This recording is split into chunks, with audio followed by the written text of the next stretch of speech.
Bonjour à tous, comment allez-vous? Yeah! J'ai une super surprise pour vous parce que mon invité, enfin l'invité d'Omnivore 2022, vous a préparé une énorme surprise. Et surtout, j'espère que vous n'avez pas pris de dessert. Ah, ça va. Super. Alors, je suis ravie de vous avoir pour cette démonstration avec le chef Nicolas Paciello, que j'invite à me rejoindre sur scène maintenant.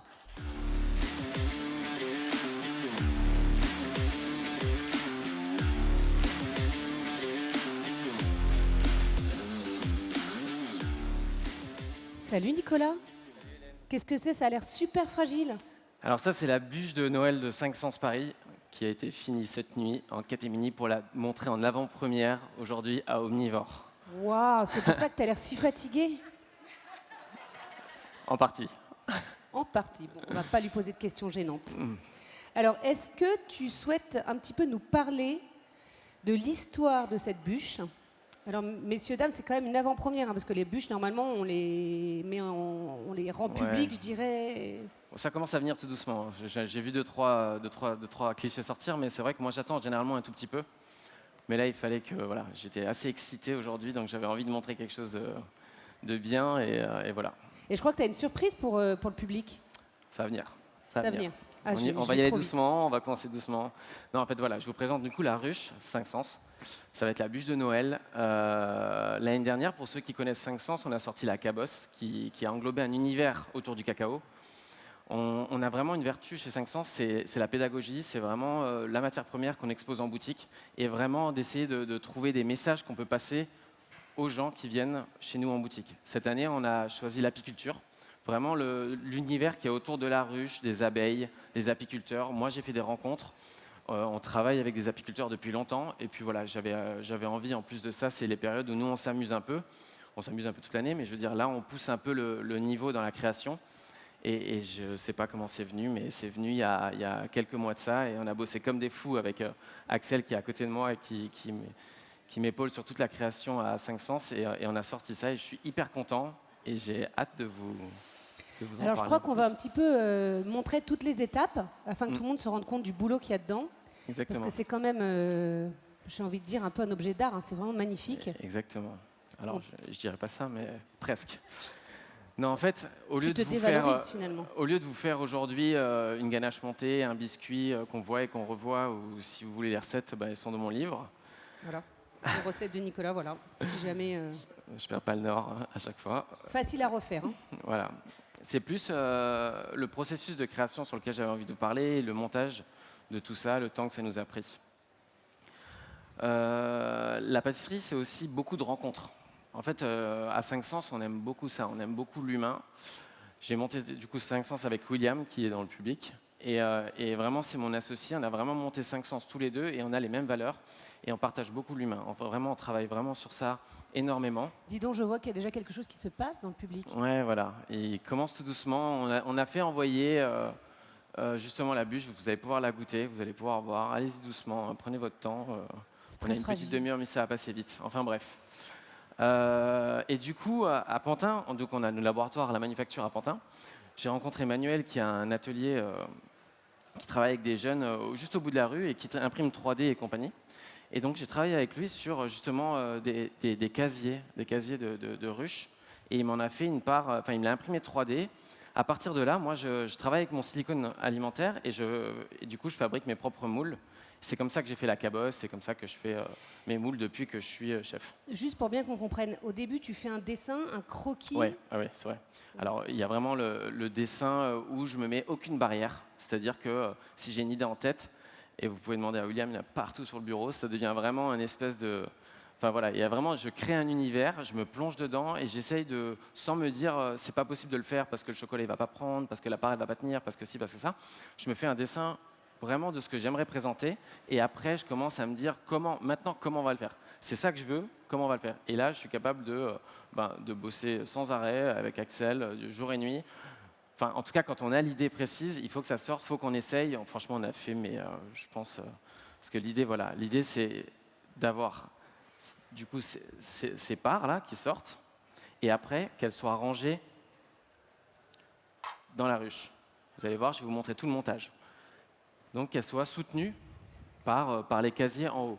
Donc vraiment, l'idée, c'est d'acheter la ruche à Entière. Noël, de servir sur la table, d'avoir un pot de miel comme ils font, et vous servir, oui ou non, du miel sur la part. Donc on a travaillé ça. Combien de parts à peu près Non, à 8. Ouais, ce sera que 8 le format, parce qu'après, c'est vraiment beaucoup de boulot. Je ne sais voilà. pas si la caméra peut me suivre pour qu'on voit. Voilà, Une fois, t'as le chocolat, voilà. Une fois qu'on a ces moules, alors vous imaginez, enfin, vous verrez après, on mettra les parts un peu là-bas, mais il y a toutes les alvéoles qu'il y a, tous les détails qu'il y a, c'est hyper compliqué. Donc là, on prend le chocolat, en l'occurrence le Dolce, de chez Valro, de chez Valrhona. Excusez-moi. Et là, on va, avec le pinceau, aller vraiment, vraiment, vraiment, vraiment dans les trous, parce que sinon... Est-ce que tu as compté les alvéoles? Ouais, non. Non. Non, ça je vais donner au prochain stagiaire qui travaille mal. Je lui dirai de me compter les alvéoles de toutes les parts. Voilà. Et voilà, donc là, ça c'est vraiment une technique. Bon, dès qu'on commence à travailler les moules, c'est pas tout d'avoir les idées. Il faut créer le moule, déjà ça met du temps. Et puis après, il faut que ça marche. Ça met encore plus de temps. Et là, on n'a pas les saveurs encore. Parce que Hélène, quand elle m'a appelé lundi dernier, je lui ai dit ouais, t'inquiète, je te dis ça ce soir. Et ce soir, il n'y avait rien encore. Je te dis ça demain matin, et il n'y avait toujours rien. Le pire, il faut que vous sachiez que quand j'ai appelé Nicolas pour qu'on parle un petit peu, pour préparer cette scène, en fait, il était avec moi, mais pas vraiment. Il était là. Bonjour madame, merci madame. Alors ça, c'est du dulce. Oui, alors ça, je peux vous le faire en 4 parts. Nicolas, on est en train de préparer une scène, tu fais quoi? Oui, Hélène, désolée, je suis à la caisse, j'ai une vendeuse qui ne s'est pas réveillée. Donc voilà, donc en fait, ils n'étaient pas du tout avec moi. Voilà, il faut savoir aussi que... Tu fais tout? Quand on ouvre une boutique, je ne fais pas tout moi tout seul, hein, j'ai la chance d'être 2. Mais à tour de rôle, effectivement, on est en boutique. Et quand tu m'as appelé, j'étais en boutique. Alors, je servais en même temps, j'avais TPE. Et comme c'est pas moi, chose facile, tout ce qui est chiffres et tout, quand on me parle en même temps, je peux te dire que s'il y a un écart de caisse, ce sera sa faute. Hein. Mais je vous rassure, il est super poli avec les clients. Donc, voilà. Juste pour revenir un petit peu, on a nappé avec du dulce, le moule en silicone. En silicone, exactement. Celui-là, il est en silicone. Là, on laisse figer. Le chocolat, là, il n'est pas au point, mais l'idée, c'est de travailler avec du chocolat au point, parce qu'il fait trop chaud ici. Moi, j'en ai moulé une ce matin. Parce que je suis passé au labo ce matin, vite fait. C'est la magie des démos, vous avez vu, on fait tout. Non, voilà. Donc là, c'est important, on fait une couche, toujours pareil. Il y a plein d'essais pour trouver la bonne épaisseur. Là, on voit, sinon c'est trop épais, pas épais quand on mange, quoi. Et tout ça, ça fait partie de l'équilibre. J'aime beaucoup faire de la forme. Vraiment, je m'éclate sur Pâques, Noël, et même mes gâteaux en général. Mais j'oublie pas le goût. Vraiment, c'est très important. J'ai été sculpté par tous les chefs avec lesquels je suis passé. Et aujourd'hui, je fais très attention au goût.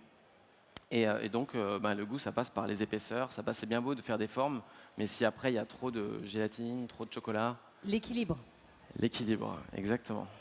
Donc, à partir de là... Une fois que le moule a pris, Axel va venir nous filer un coup de main. Alors, présente-nous je vais Axel, laisser travailler un peu. Présente-nous un petit peu Axel, qui travaille avec toi. Axel, il est rentré il y a 1 an et demi, je crois, en février l'année dernière. Nous, on ouvrait 500, on avait à peu près 1 an. Et on venait de passer Noël, on était fatigués avec la première équipe, tellement fatigués que je me suis dit, à Pâques, on ne va pas faire grand-chose. On va faire 3-4 sujets et puis déjà, on va essayer de passer comme ça. Et là, il y a un jeune qui a toqué à la porte et Axel, il est arrivé. Ouais, moi, je sors de BTM, je suis en forme et tout. Je lui ai dit, ouais, tu sais faire du chocolat? Ouais, du coup, on est passé de 3 à 10. Wow. Et je pense qu'il a pris toute la partie chocolat l'année dernière quand il est arrivé. Et on a passé un Pâques vraiment incroyable. Et il m'a dit, j'aimais beaucoup travailler, mais là, j'ai vraiment beaucoup travaillé. Enfin bref. Il n'est pas trop fatigué? Non, il n'est pas trop fatigué. Il est encore là. Il est encore là. Ça va. Alors, qu'est-ce que tu fais de beau, Axel? On a tapissé le fond du moule avec la mousse amande. Ouais. Mousse amande. Alors voilà, il y a cette ganache. Alors on dit mousse, mais ganache montée à l'amande. En fait, au début, j'ai beaucoup essayé de travailler le miel. Je voulais vraiment travailler autour du propolis, autour du pollen, mais au final, c'était pas gourmand. Enfin, je me suis dit, pour Noël, c'est pas gourmand. Et le miel peut vite être trop sucré, surtout. Oui, exactement. Donc on a fait plein d'essais. Hein. On a goûté, regoûté.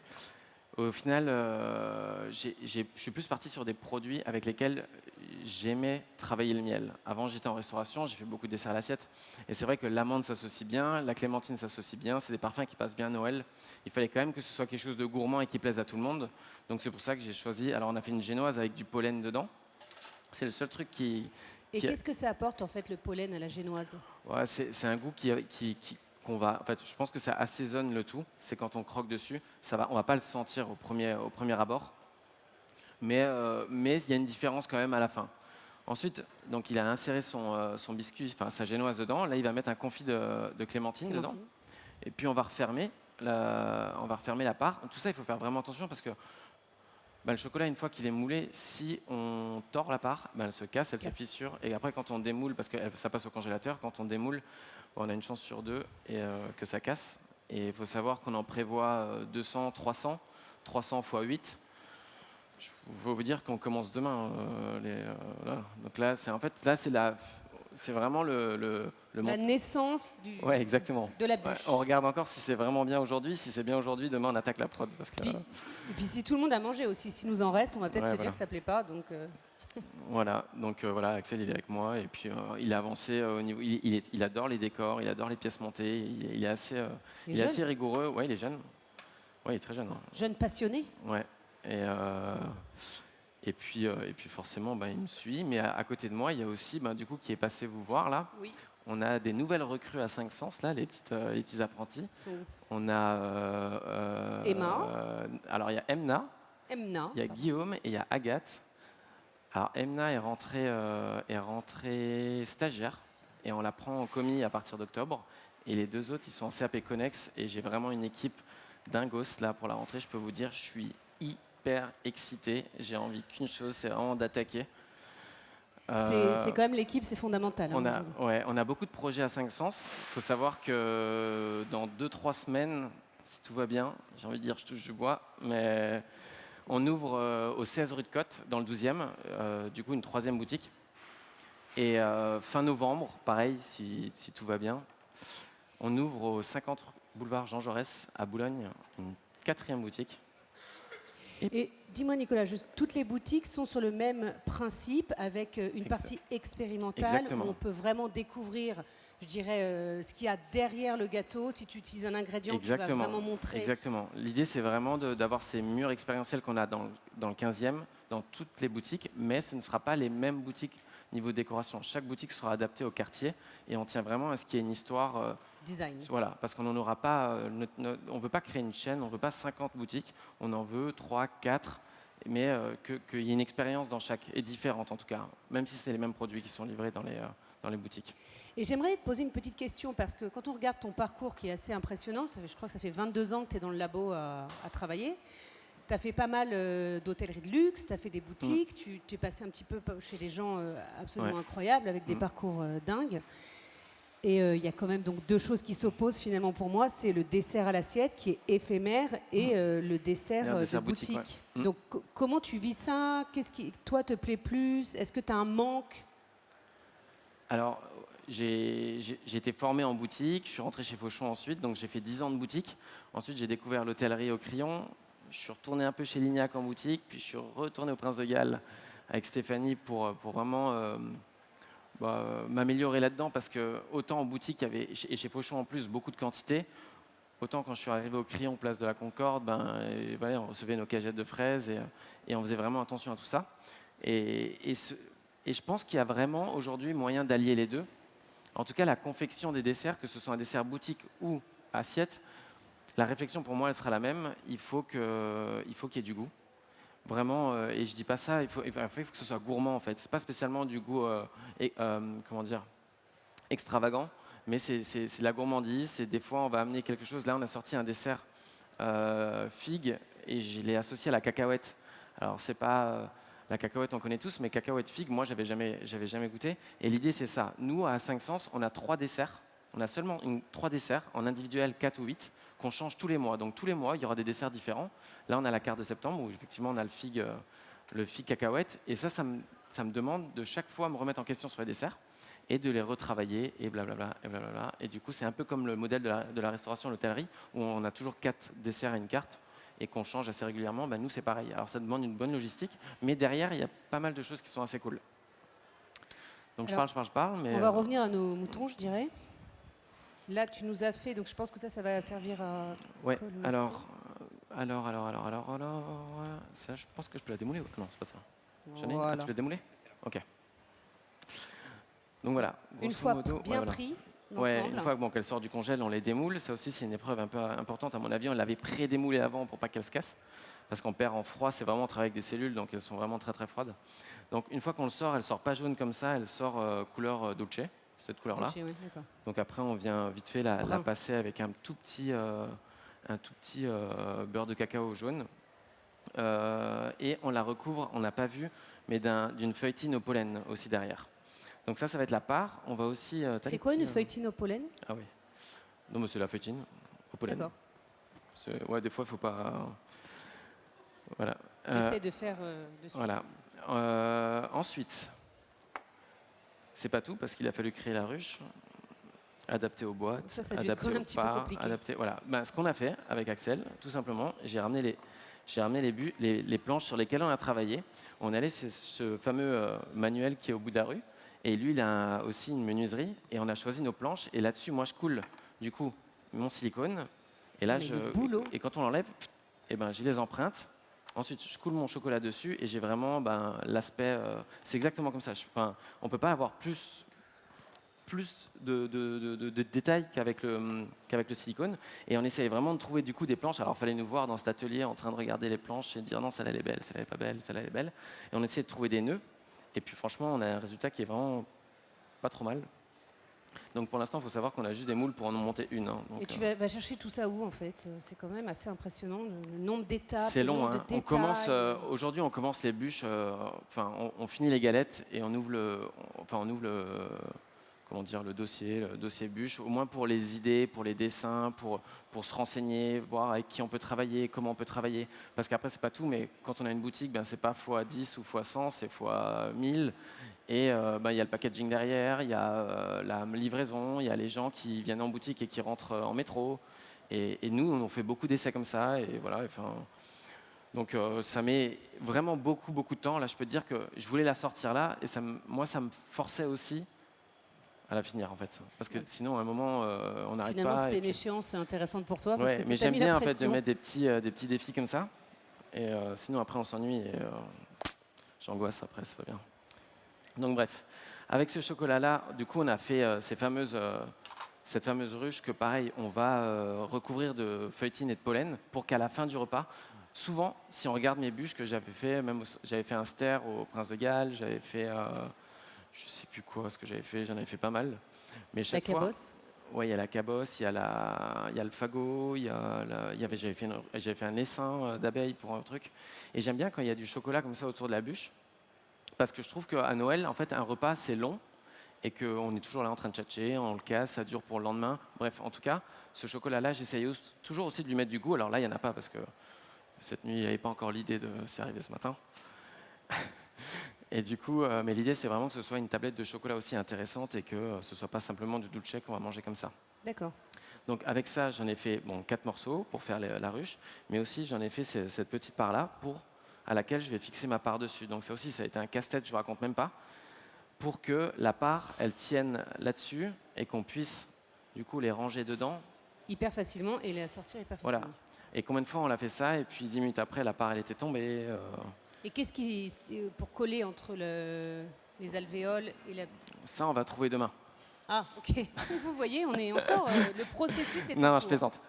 En fait, non, c'est qu'il faut qu'on fasse très attention quand on moule la part à laisser une surépaisseur. Mais quand je dis surépaisseur, c'est pas très gros, mais c'est quand même un peu plus gros, que ce soit assez rigide même sur les bords, qu'elle colle super bien à ça. Et ça demande de faire vraiment un bon collage de chocolat, c'est-à-dire faire fondre les deux parties, mettre du chocolat au point. C'est pas simplement on fond et on met dessus. Il faut vraiment que ce soit soudé ensemble. Et puis après, on a aussi baissé un maximum la ruche pour qu'elle repose aussi sur le carton et pas seulement sur les rebords. Et puis voilà, après quand ça sort, on s'amuse à mettre un peu de miel dans les petites alvéoles. Et puis tout doucement, on va venir les ranger comme ça. Du coup, est-ce que tu as compté le nombre d'étapes D'étapes. d'étapes. Ouah, C'est pas mal quand même. je- J'aime pas trop compter, moi. Vaut mieux pas en fait, je pense. Je suis pas trop dans la compta, Ouais, moi. vaut mieux pas. On va appeler William. William pourra peut-être nous dire le nombre Non, de si, c'est vrai. gestes, le nombre de... En plus, c'est pas vrai. En général, je fais très très attention aux étapes quand on monte des gâteaux classiques tous les jours. Néanmoins, pour des gâteaux comme ça, enfin, si on commence à trop se resserrer, maintenant, c'est sûr que, ok, on l'a sorti une fois pour omnivore, c'est super, tout le monde l'a pris en photo. Maintenant, je suis obligé de la sortir à Noël. Et puis il faut qu'elle soit bonne. Les petites abeilles là. Ouais, les petites abeilles, c'est ça, parce qu'ils pensaient qu'ils avaient fini ce matin. Donc j'aurais dit, mais il manque les abeilles, donc ils ont façonné les abeilles en chocolat. Oui, mais si tu mets la part, du coup, ça va casser l'abeille. Ouais, mais on va voir ça, c'est des petits détails. Mais D'accord. Bon, il y a encore du boulot quand même, c'est Nicolas. des petits détails. Non, mais c'est pas. plaisante. Non, on va trouver. Mais en tout cas, c'est vrai que ça a été un boulot assez long de trouver exactement la taille de la part pour qu'elle rentre. Ouais, j'ai tué l'abeille. Et en fait, aussi, je reviens sur l'idée de la ruche, c'est qu'on veut vraiment aussi tourner autour de la pollinisation. Je trouve que c'est vraiment un sujet qui est assez sensible. L'année dernière, on avait fait le cacao et ce qui se passait avant le chocolat, donc la cueillette, les cabossages et tout. Et cette année, on est en train de travailler avec un apiculteur vraiment pour mettre en avant dans nos boutiques tout ce qui se passe aujourd'hui en termes d'écologie. Merde, je vais casser l'œil. Donc oui, tu vas faire toute la pédagogie autour du miel, Ouais, voilà. des abeilles. L'idée, c'est de... Voilà, avec William, on n'a pas de limite sur ça. Et une fois qu'on a le produit sur la table, on est capable de retourner ciel et terre pour faire en sorte qu'à Noël, quand vous allez venir dans les boutiques, vous allez vraiment être immergé dans un environnement autour de l'apiculture, de la ruche, du miel. Et ça, c'est hyper cool parce que du coup, on rentre pour acheter un gâteau, mais aussi on sort avec un petit plus, on sort avec des choses qu'on n'aurait pas forcément vues ailleurs. Et qu'on peut raconter à table à Noël en plus. Et qu'on peut en plus raconter à table à Noël. Donc non, c'est assez canon et c'est comme ça que j'essaye de créer mes gâteaux. C'est pas seulement en faisant une forme, mais aujourd'hui avec 5 sens, et c'est pour ça qu'on a appelé ça 5 sens, c'est qu'on veut jouer avec tout ça, avec justement les 5 sens et raconter des histoires autour du produit. Parce que on a beau manger, aujourd'hui il y a plein de gâteaux, il existe plein de gâteaux, mais quand on mange des histoires, généralement on s'en souvient encore plus. C'est clair. Alors là, on a ouvert pour du coup voir Ah ouais. coupé en deux. Ouais. Donc là c'est la part, c'est la part coupée, hein. Je ne sais pas si vous voyez un peu. Voilà, Mais, donc on voit bien je les mettrai de toute façon là-bas. On voit bien les tranches, donc de génoise. Voilà, génoise, confit, mousse amande et voilà, en grosso modo, voilà, là il l'a moulé. Bon, il l'a moulé pour montrer un peu comment ça se passait, mais c'est toujours du chocolat au point. Si c'est pas au point, ça se démoule pas. On a même été dans les détails de chercher un peu le 5 sens, un peu rustique, pour que ça fasse vraiment comme si on. Souvent, les ruches, elles sont annotées, elles sont numérotées et elles sont faites avec des. Comment t'appelles ça là, La peinture. Ouais, je sais plus, mais bref, j'ai plus le mot en tête. Des numéros ou des bref. noms même. Tu mets dessus, tu passes, et puis tu as 5 sens qui apparaît. Donc ça, c'est... Attends, j'ai pas compris. C'était vraiment... J'ai pas compris. Hein non, pas mais tu sais, j'ai plus le mot en tête, je dis toujours chablon. Pochoir. Pochoir. Pochoir. Merci madame, merci Voilà, madame. Il y a une pochoir. personne qui suit quand même. Parce que même ça... En fait, j'ai rencontré Manuel, donc il y a cet atelier au bout de la rue, là où on travaille. Je pense que je lui salue tous les jours, en fait. Quand j'ai vu qu'il avait toutes ces machines et qu'il était en plus passionné par la food et tout, tout de suite, c'est lui qui m'a fait ça. Il a plein d'outils. Donc, chaque fois qu'on a des idées, au début, on réfléchissait beaucoup. Maintenant, on réfléchit un peu moins. On passe d'abord par Manuel et après, ça donne ça. Pour voir si c'est faisable, en fait. Si ton idée tient la route et que tu vas pas trop trouver... ce qui est bien, c'est qu'en tout cas, quand nous, on a envie de faire un truc, on lui explique. Lui, il nous sort ça, c'est hyper canon parce que c'est hyper pensé. C'est-à-dire qu'on va le poser sur le chocolat, on va passer avec l'aérographe dessus, puis il y a même le petit rebord pour enlever, tout ça. Et en fait, quand je disais les rencontres, c'est hyper important parce qu'après, chacun a ses compétences, chacun a son expertise. Et quand on travaille avec des gens comme ça, en plus passionnés, ça donne ça. Et puis je pense que ça va donner plein d'autres choses parce que ça m'a donné envie de travailler sur Pâques. Très rapidement, ouais, parce qu'après ça demande du temps, ça demande du temps de créer, mais quand j'ai des gens comme ça à côté qui m'aident, je pourrais créer des trucs toutes les 15 secondes. Donc t'es hyper créatif en fait. J'aime bien ça en fait. Je trouve que je fais ce métier-là et avant de rencontrer William, je vous aurais jamais dit que j'aurais ouvert ma boutique. J'étais bien au Prince de Galles, j'étais à mon équipe et tout. William c'est vrai est venu quand je l'ai rencontré, Donc le projet, j'ai trouvé hyper cool, on s'est lancé là-dedans. Et c'est vrai que c'était comme si je redémarrais une carrière en fait. Et alors je crée autant là-dedans que maintenant je commence à créer dans des business plans, enfin bref. Il est où là? Je le vois pas. William, il est là, juste derrière. Il est jamais loin. Hein. Il est jamais loin. William, il a une formation pâtissière ou pas du tout? Depuis 2 ans, oui. Donc quand il est venu te chercher... Depuis 2 ans. Maintenant, c'est lui qui passe derrière, il dit, il dit aux jeunes, hop, c'est pas grave. Non, il a une formation d'expert comptable et puis après, il a fait sa carrière dans toute la finance. Il a travaillé chez BPCE et puis après, il a voulu monter son projet parce que c'est lui qui a monté 5 Sens en fait, qui a ouvert son ordi, qui a monté une pâtisserie et qui est venu me chercher avec ce projet-là. Projet qui m'a plu. On a mis 6 mois à peu près voilà, parce que moi aussi j'étais au Prince de Galles, puis je devais changer, enfin bref, c'était pas... Oui. Et donc j'ai trouvé cette place au Fouquet's où j'ai pris le Fouquet's et j'ai monté 5 Sens en même temps. D'accord. Alors, il faut savoir, pour une petite anecdote aussi, qu'un jour, ma mère va à 500 dans le 15e et elle me dit « Oh là là, je suis tombée sur quelqu'un... » Parce que William fait aussi la vente. Hein, donc, sachez que voilà, vous allez dans les boutiques, vous trouvez Même sa William femme, elle fait la Nicolas. vente. Elle me dit « Oh là là, je suis tombée sur un jeune homme hyper gentil, il m'a fait goûter plein de choses, il m'a expliqué plein de choses. » Alors, je dis « Oui, c'est un petit rouquin, c'est Nicolas, c'est mon pote. » Non, pas du tout. C'est un monsieur d'un certain âge, avec les cheveux blancs. Et là, je t'ai appelé, je dis, bon, ils font tout, en fait. À 500, ils sont C'est vraiment... obligé, mais après, c'est l'entrepreneuriat. Hein. C'est ça qui est bien. J'allie mon métier, tout ce que j'ai appris, à l'entrepreneuriat et à tout ce coût qu'il y a derrière. Derrière, il y a tellement, on en rigole tous les jours, mais il y a tellement de doses toute la journée quand on a une entreprise et qui se développe en plus. Mais on n'arrête pas. Même lui adore ça. Il adore quand je mets les gâteaux sur la table. Il adore goûter. Il adore quand... Enfin, je sais que ça l'excite quand je sors des gâteaux, donc j'en sors. Quand ça l'excite. Et puis après... En tout cas, il faut vraiment venir à 5 Sens. Il faut vraiment venir à 5 Sens, c'est vraiment quelque chose de dingue. Moi, je trouve que c'est un truc... C'est pour ça que j'aime être autant en boutique que derrière, autant avec mon équipe. Et là, tous ceux qui sont là aujourd'hui, c'est pour ça que j'en ai fait venir beaucoup, parce que là, on a rentré des apprentis, eux, ils évoluent. Et voilà, il faut présenter tout ça, parce que moi, je fais rien. Enfin, c'est bien beau, j'ai les idées, on a les premiers jets, mais si eux, ils sont pas là, je peux pas je sais pas moi, concevoir les cuisines de 5 Sens Café, parce que j'ai pas parlé de 5 Sens Café, mais on ouvre aussi 5 Sens Café à côté de la Parce que le salé te manque? Alors, le salé me manque. Le salé nous manque à midi, ouais. Le salé nous manque. Mais non, c'est parce que c'était une opportunité, parce qu'effectivement, à Pantin, il manque une offre.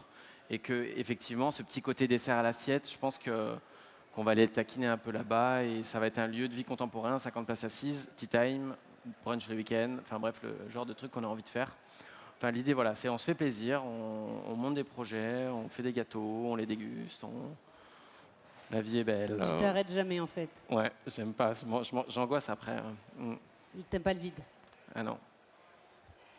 Alors, je vous invite tous à aller, évidemment, goûter. Enfin, vous avez goûté en avant-première, alors je pense qu'elle est quasi terminée, oui. Enfin, pour toi, tu es content de ce que notre public a goûté aujourd'hui?